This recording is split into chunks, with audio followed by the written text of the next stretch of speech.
I'd like to know what Africa should do to face these challenges and what will be the impact of the public spending has risen quite rapidly in Latin America, but as you mentioned also, tax revenues have increased so that these economies have been able to reduce their deficits and they've been able to reduce their debt. So they've been able to strengthen their public sector balance sheets quite significantly.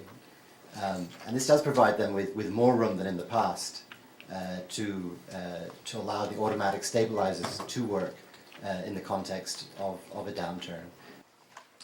Richard Rio from the French newspaper Les Echos. Mexico, as other countries in Latin America, is proving resilient. We're not seeing any major stress or nothing like a crisis situation that has occurred in previous episodes of stress. Mexican authorities will need to ride the storm.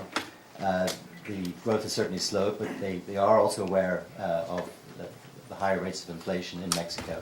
But we do see those rates of inflation coming down, and that will provide space for monetary policy action if needed. The rise of inflation because of the dollar and need to pick up. The weakening of the exchange rate by itself would tend to add to inflation pressures. On the other hand, however, with slower growth, that will reduce pressures on excess capacity, which will have an opposite effect.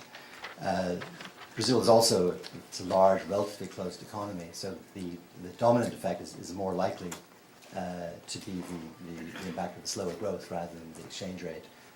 So that may provide the central bank with room to shift away from its tightening bias that it's had over the past year or so. If you have any follow-up questions, please send an email to media@imf.org and we'll help you out as much as we can. Again, thanks for joining us today for the World Economic Outlook.